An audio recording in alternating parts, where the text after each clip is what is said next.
nos va a hablar del ser donado, el hombre y el sentido trascendental de donación. Y también va a ser presentado por una profesora, creo, si no recuerdo mal. Así que también Facundo, si quieres mirar, que te van a presentar.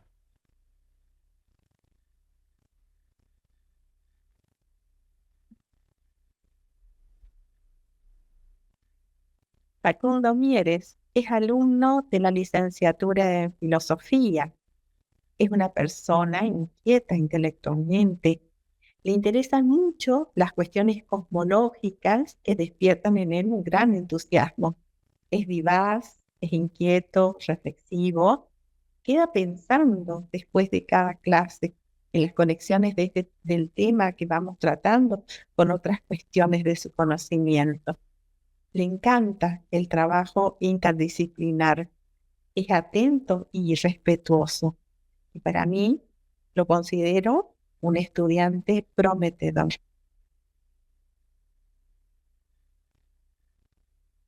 Bueno, Muchas estás gracias presentado. por la vista y según Lisa. Sí, ¿tenés que compartirlo? No. No, no, no, simplemente estoy subiendo el brillo, que no veo nada. Eh, Bueno, yo voy a hablar de mi ensayo es el ser donado, el sentido, el hombre y el sentido trascendental de la donación. Y básicamente este ensayo parte de uno previo, presentado en las primeras jornadas, que estaba titulado Hombre y Universo, que lo realicé con Bernabé, que era una aproximación al Timeo de Platón y al principio antrópico de la física, digamos. Y ahí me centré básicamente en hechos de índole más que nada físicos, en ejemplos físicos, y acá es como que entro un poquito más en lo que vendría a ser la filosofía cristiana. Tomo a San Agustín y a Tomás de Aquino, y bueno, y básicamente eso sería como a modo de presentación, y ahora empiezo con el ensayo. Comienzo con, perdón, una cosita, que este ensayo está dividido por partes. Yo les voy a ir diciendo cuando pasemos de una parte a otra. Y bueno, y ahora comienzo con una frase que creo marca, digamos, mis ganas para estudiar esta carrera, para escribir estos ensayos. Y es un salmo de la Biblia que dice: Señor, tú eres mi Dios, a ti te busco. Eso marca mi motivación, digamos. Bueno, y ahora sí empezando, la introducción la titulé La especificidad en el hombre. Bueno, desde el principio el hombre experimenta por naturaleza la sensación de que ocupa un lugar único y especial en el universo. Esta manera peculiar de ver la realidad se evidencia en cada hecho histórico, desde la búsqueda de la fisis de la realidad de la antigua Grecia, porque como diría Aristóteles, comprendemos que naturalmente tenemos el privilegio de saber sobre lo que nos rodea. Es decir, hago una referencia, una cita, digamos, a la Metafísica, libro A, ¿no? Que dice: los hombres desean naturalmente saber. Bueno, sigo hasta la máxima expresión de libertad individual, necesidad ilustrada de manifestar la capacidad de los hombres de salir de su minoría de edad. Es decir, una referencia a Kant. A lo largo del devenir histórico, el hombre y las sociedades evolucionaron su pensamiento. Sin embargo, como dijimos al principio, la impresión de nuestra especificidad permanece latente. Entonces, ¿cómo explicar dicha singularidad en el hombre? ¿Qué rastros deja esa huella impresa en nosotros? ¿Cómo sacar esa espina de nuestras vísceras a la luz de la verdad? Creemos que nada es producto del azar. La existencia, la naturaleza, el hombre, tienen un sentido que trasciende lo singular, de manera tal que es posible encontrar pistas de la divinidad en la realidad, porque evidentemente hay algo que es y que por tanto no fue. Efectos que podemos contemplar en la realidad misma. Bueno, y este es el camino que pretendo seguir transitando con este ensayo.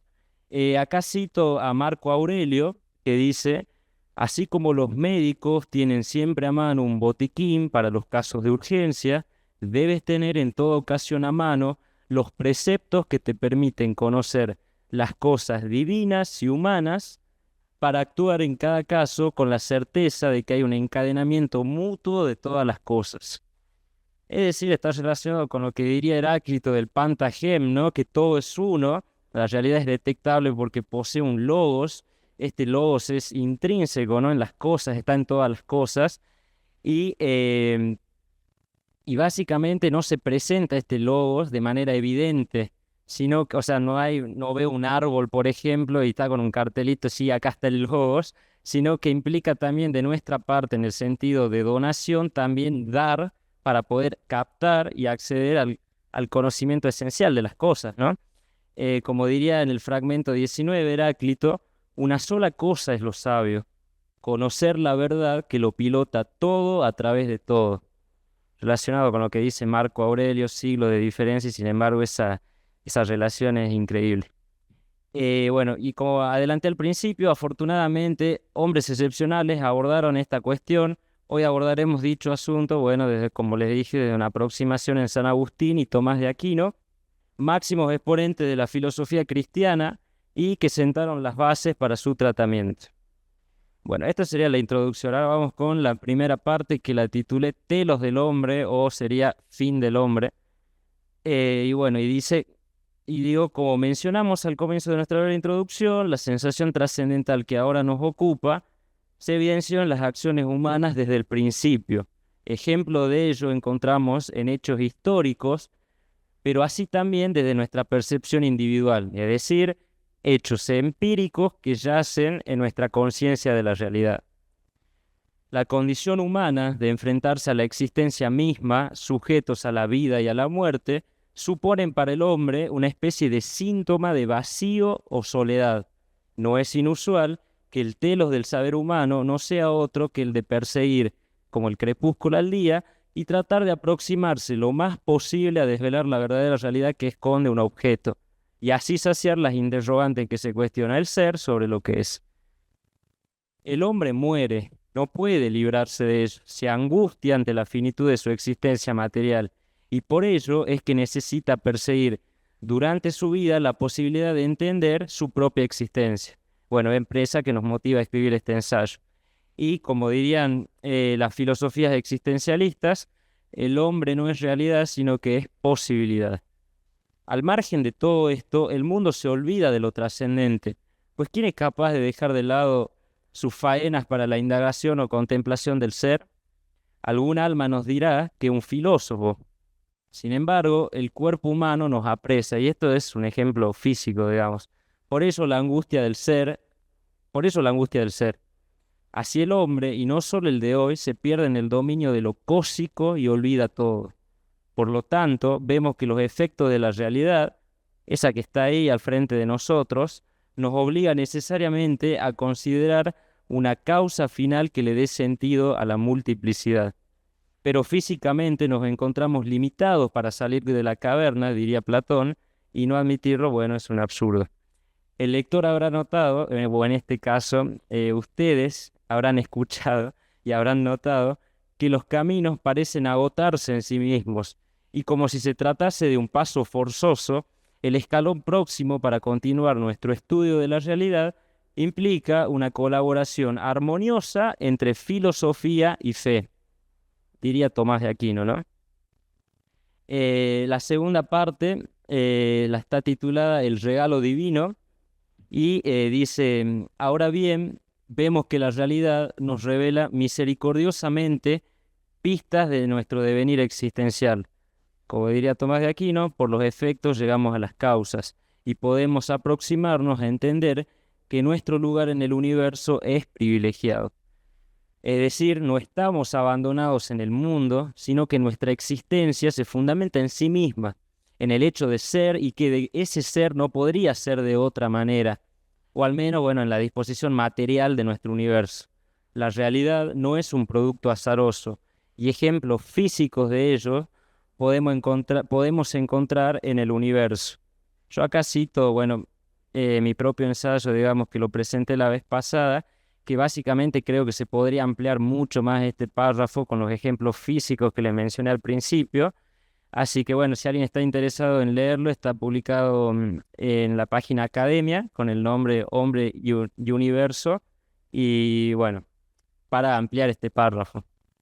Así la realidad se nos presenta como algo dado, que integra y da sentido a nuestra existencia.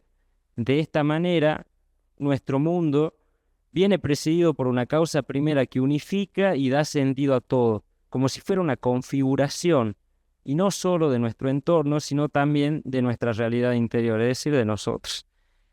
Em, Cito a San Agustín de su libro Confesiones, el libro 10 de Confesiones, que dice, así pues, desde el momento en que te aprendí, permaneces en mi memoria, y justo allí te encuentro cuando me acuerdo de ti y me deleito en ti. Estas son las santas delicias mías que tú me has regalado por misericordia tuya, volviendo la mirada a mi pobreza. En este pasaje, San Agustín ilustra a lo que queremos llegar, ¿no? El regalo divino, regalo desinteresado de quien lo obsequia, porque ¿qué podría darle la finitud a lo infinito? Este obsequio no es otra cosa que una donación de la providencia divina.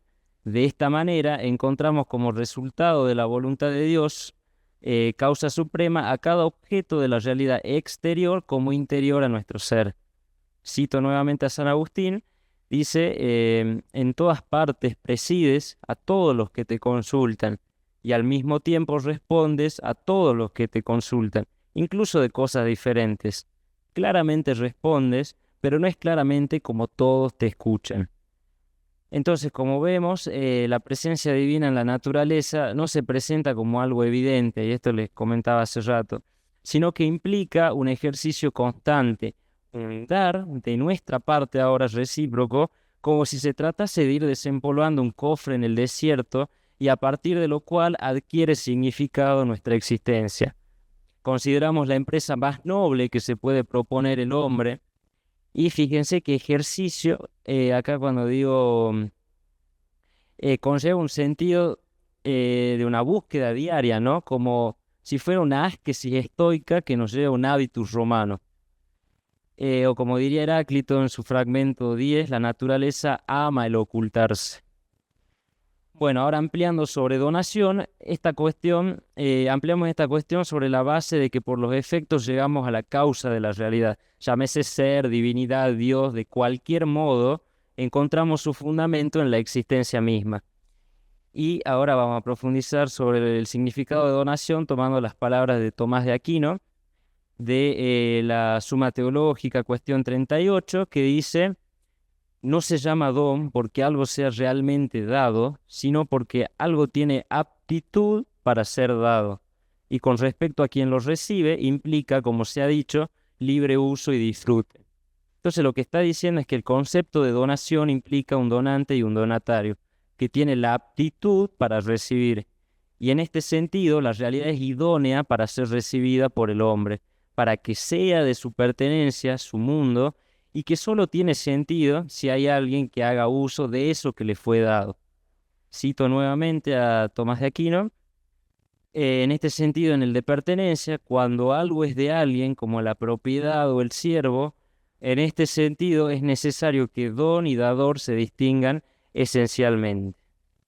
Hay una frase que viene, una palabra que viene del francés que es affaires, que sería faires, y está relacionada con lo que decía Protágoras, ¿no? El hombre es la medida de todas las cosas, tanto del ser de las que son como del no ser de las que no son.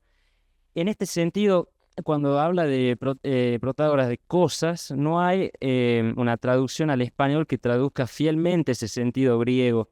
Entonces, esto que yo les mencioné, affairs, que viene del francés, tiene un sentido económico de cosas. Y creo que está muy relacionado con este ensayo, porque justamente cuando hablamos de que las cosas no son para el hombre, sino el hombre, digamos, que el hombre, perdón, me confundí, que el hombre no es para las cosas, sino las cosas para el hombre, en este sentido de affairs, podemos decir que el hombre da valor a las cosas.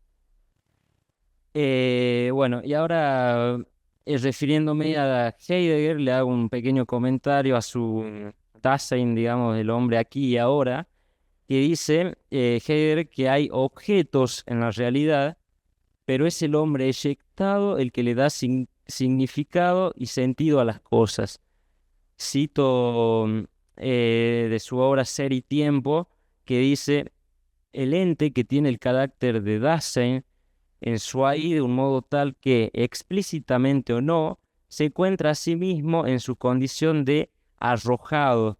En la disposición afectiva, el Dasein ya está siempre puesto ante sí mismo, ya siempre se ha encontrado, no en la forma de una autopercepción, sino en la de encontrarse afectivamente dispuesto.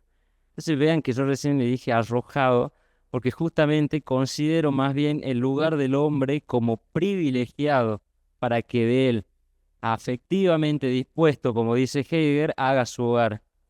Creemos antes más bien que un ente arrojado, expulsado al mundo, el hombre es un ser contenido. El prefijo con del latín contentus refiere a unificado con el mundo, y el verbo tenere, del origen continere, refiere a dominar.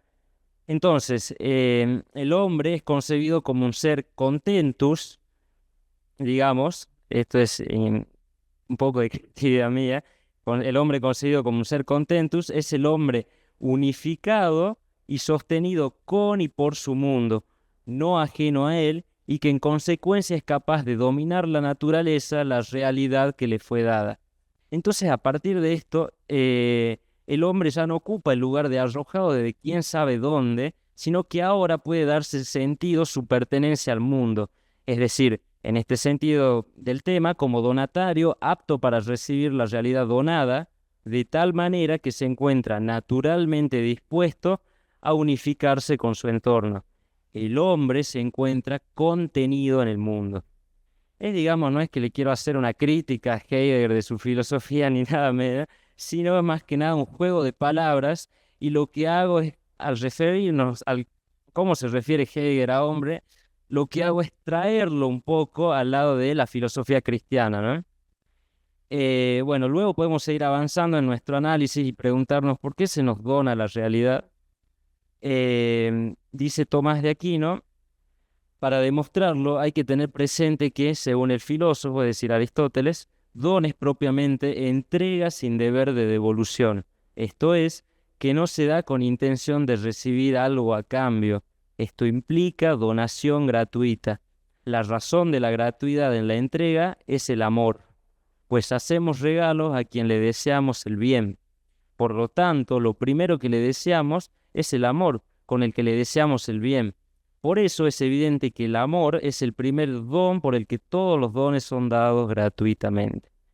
Entonces, sabemos que la realidad no es dada de manera evidentemente al hombre, y que este don se justifica en el amor, como dice Tomás de Aquino, acto de la voluntad de Dios.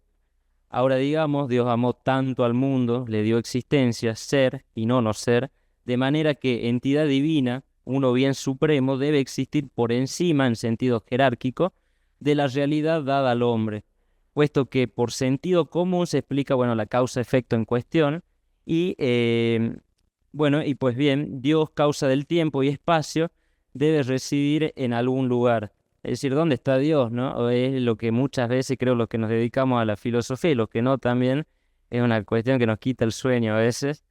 Y Tomás de Aquino se refiere a esto diciendo: hay que decir, así como llegamos al conocimiento de lo simple, partiendo de lo compuesto, así también llegamos al conocimiento de eternidad, partiendo del tiempo, que no es más que el número del movimiento según el antes y el después.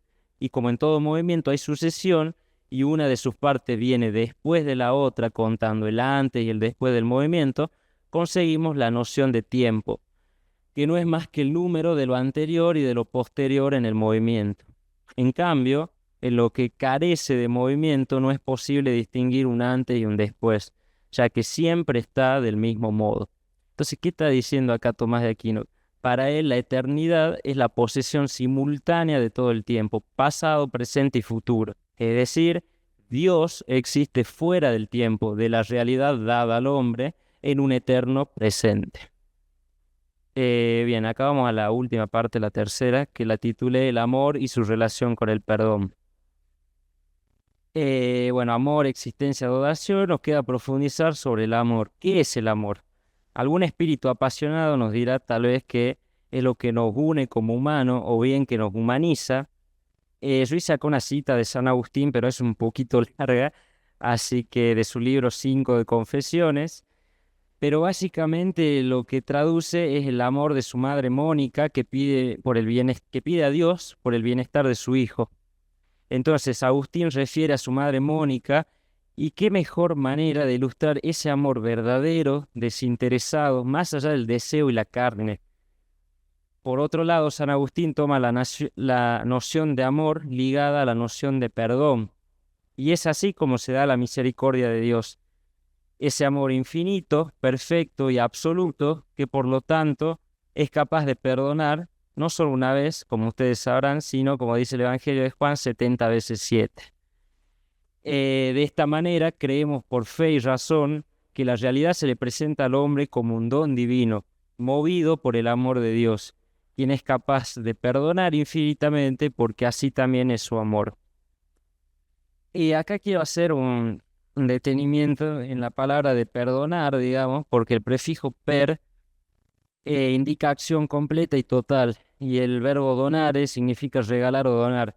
Entonces, perdonar es un acto de completa dádiva o generosidad.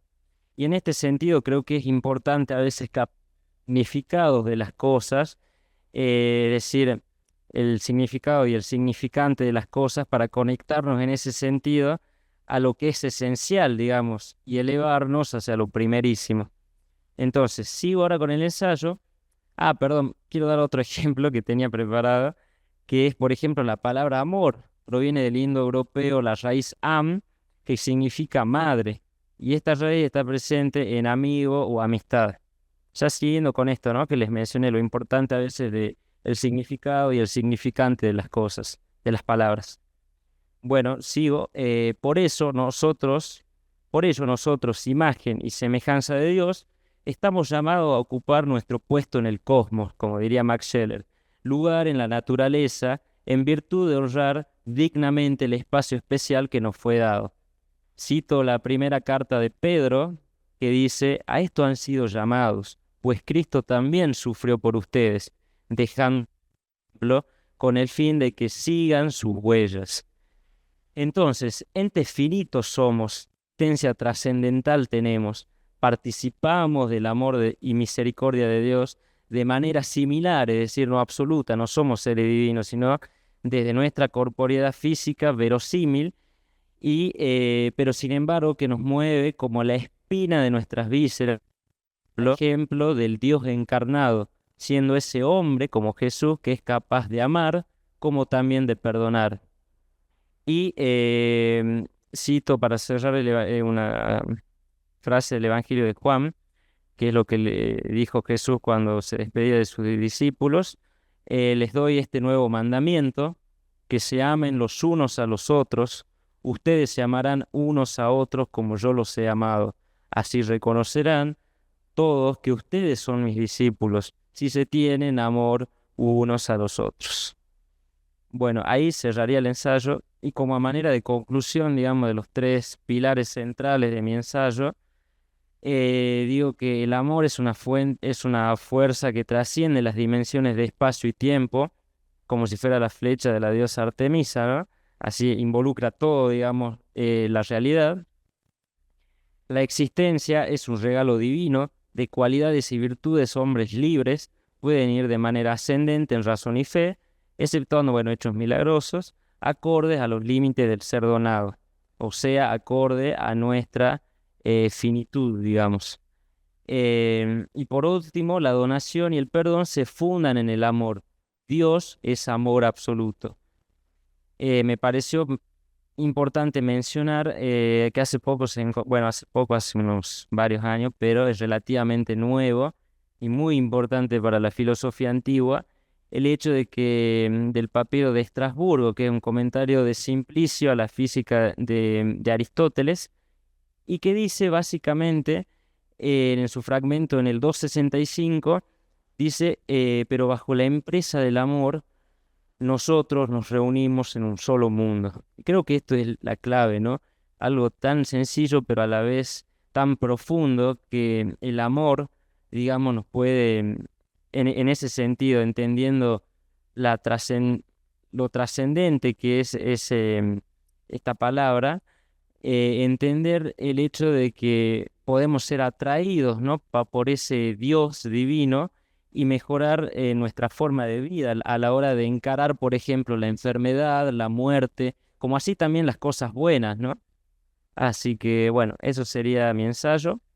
Bueno, también lo voy a publicar ahí en la página academia por si lo quieren ustedes después leer, si les interesa. Y bueno, eso sería.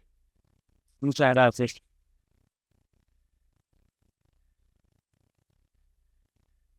Bueno, muchas gracias a Facundo entonces. Nos quedan unos minutos, el último esfuerzo de la tarde para reaccionar a sus palabras, para hacerle alguna pregunta a Facundo, algún comentario.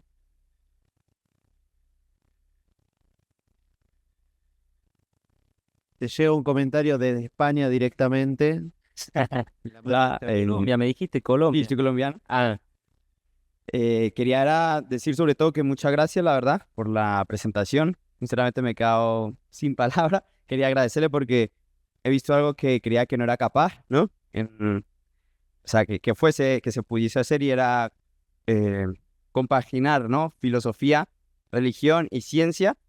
Era algo que no había visto de momento en ningún docente y verlo en un estudiante ha sido algo que me ha dejado, ha sido algo espectacular, diría una amiga mía. Y eso quería, aparte de dar las gracias por ese gran trabajo, preguntar entonces, yo le quería preguntar a ellos en el trabajo, pero no me dio tiempo, a nosotros estar arrojados, ¿no? Ya sea, y que tengamos que esperar la revelación o autodesarrollarnos. Yo les preguntaba, ¿y dónde queda la figura de Dios? Qué hace la teología, ¿no? Que es la otra, llevamos 2 días dándola. Y claro, es verdad que en todo tu trabajo se ha respondido, pero quería saber si te quedó algo más por decir, ¿no? De la figura de Dios o de la teología, ¿no? Como tal, en en este existencialismo, ¿no? Este humanismo. Era eso. bueno, gracias por esas palabras. Sí, básicamente a mí me gusta jugar un poco con los ejemplos físicos y la filosofía cristiana. En este ensayo que mencioné, el ensayo anterior que lo presenté, juego con un poco de esto, ¿no? Del principio antrópico. Si nosotros vemos la realidad, podemos entender que hay un Dios, no hay lugar a pensar que no hay un Dios. Y esto se da por la configuración del universo, es decir, la posición en el sistema solar de la Tierra, el núcleo de hierro en la Tierra, todas esas cosas se dieron, digamos, de forma precisa. Si uno cambia los valores, por ejemplo, de las 4 fuerzas de la física, de las 4 leyes, digamos, la gravedad, por ejemplo, uno le cambia un valor mínimo y ya son otras leyes físicas, es otro universo. Entonces, la precisión con la que nuestro universo fue estructurado parecería ser que hubo un Dios que dijo, bueno, hagamos esto, esto, porque de otra manera no hubiera sido posible que en la Tierra se dé la vida, digamos.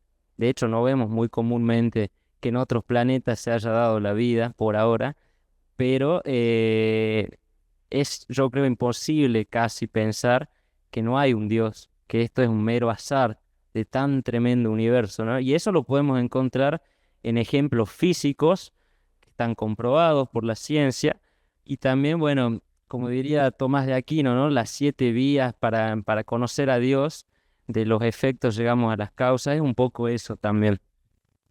Bueno, ¿Alguna otra reacción?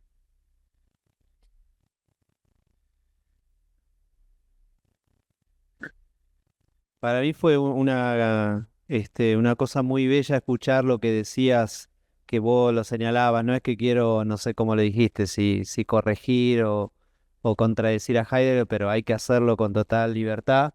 Pero lo que decías de, más que pensar una antropología del Dasein, ¿no? Como un ser arrojado, como un ser contenido, ¿no? Por la realidad, ¿no?